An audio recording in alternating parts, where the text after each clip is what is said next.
Welcome back to NewsMakers. We are with Dean Peter Beck, Glenn Conway and Jim Tully. Now, the media have come under quite a lot of scrutiny themselves over the last 7 days. Jim Tully said yesterday on radio that some journalists posed as victim support members to get to Pike River mine families. And I get the impression, Jim, that you think in terms of the New Zealand media's performance, it was a bit of a mixed bag. Yes, I think local, meaning Greymouth and Christchurch media, would have approached it quite differently than people coming from Auckland and Wellington. And you have to, because you have connections, and in the case of Greymouth Star, you're there, and you just have to recognise the relationships that are long-term and that you need to maintain. It just struck me that journalists coming from the outside, and particularly those in the competitive pockets of the media, the national network news, the weekend market, are the kind of people who were going to be pushing the boundaries, because they are under incredible pressure to come up with different stories, fresh stories, and to get interviews the others haven't had. So I think that's where the issues arose, when the competitive branch of the media, the more competitive branch of the media, had to come up with their own fresh approaches to this. So I think that's why I see it as patchy. For a local newspaper like the Press, Glenn, do you sometimes feel the pressure to ensure you get a unique angle, even on a crisis, tragedy-related story? Do you have to get a unique angle for the Press and the Press alone? We're always looking for unique angles. I mean, an interesting development in crises like these, and the earthquake was another classic, is the evolution of the internet, and how we're, chasing breaking stories, and then we've got to think about a fresh story for the print as well. So with Pike River, it was kind of an evolving thing as well. I mean, there were developments during the day. So, I mean, everyone got a certain amount of news anyway. But yeah, I mean, we were looking at all kinds of angles, because there's a story to tell. It's a horrible, horrible story, but it has to be told. The good, the bad, the ugly from the media? These guys are journos, I kind of think that I represent a bit like the person in the street at the moment. I thought the media on the whole were appalling. Yeah? I thought the cartoon in the Press earlier this week of the two vultures sitting on a branch looking at a baby vulture saying he's going to grow up and be a reporter like his dad.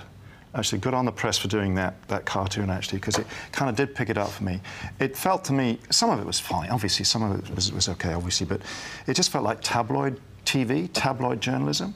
This thing was drawn out over days. They were clearly searching for stories. They're clearly pushing the boundaries to places, invading people's privacy. The thought that these guys were dressing up as victim support to get stories is just appalling, absolutely appalling. And I'm not the only one, obviously, who feels this, because many people have been talking and saying they just didn't like it. It's intrusive, it's invasive, and God, let these people deal with what they have to deal with without you guys pushing around. I took on a TV1 reporter yesterday, because she was being interviewed for something a bit later on, and I said, I just think you guys have been really... I just didn't expect this from you guys. I thought it was better than this. I think also the situation that the journalists over there were dealing with was the release of information was very restricted. It was very stage managed. The families were being briefed on stuff, and then the media were being told afterwards, and any journalist would want to know before the briefing to try and get it on the internet or whatever. And the way it was sort of handled from the authorities as well basically left it open for journalists to go out and find their own stories too. A lot of people, I'm sure, would agree that perhaps the most obnoxious questions to be asked of Gary Knowles seem to come from Australian journalists. Is that because they are naturally more aggressive than New Zealand journalists, or because they don't have any emotional attachment to the story? What's your take on that? Well, I think that was probably an individual, but he's representative of a stream of Australian journalism where they have been much more aggressive in their reporting for many years. I mean, it's not new. And so I think it's a combination of who he was. It was a stupid question. It was an ill-informed question. Maybe he was trying to be smart, I don't know. But certainly from Australians covering events such as this, they are much more aggressive. And I know in Tasmania, having spoken to one of the journalists from the Melbourne Age who covered that, it was an incredibly aggressive environment in which they were reporting, and that's the nature of the Australian market, more so than ours. OK, just a couple of quick things before we move on to other issues. The West Coast Tasman MP Chris Oakenvoll was in the news yesterday saying he wants to see the Pike River mine reopened as soon as possible. It just struck me as having the tone of a bit of an undue haste to it. Obviously, for the financial livelihood of the West Coast, they are reliant on this type of industry. What do you think needs to happen? I mean, for example, the idea of the Pike River mine reopening. Do you entertain that, or do you think a lot of people will think, no, it's a gone burger? No, I think it should be open again, but in due time. You know, there's a lot of things we've got to get through at the moment. A lot of people's feelings and emotions got to be dealt with. But of course, it will be more than appropriate that in due time that will be reopened, and appropriate ceremonies will happen around that in terms of honouring those who've been killed in that mine. And that's the way it should be done. But sure, it's important for the economy, and obviously it's really important that it's opened safely. You know, we don't know quite what happened that caused this accident. That's what all these inquiries are all about. But clearly, I don't understand why in this day and age these events should happen. Mind you, we may never know. We may never exactly know. That's why. Right.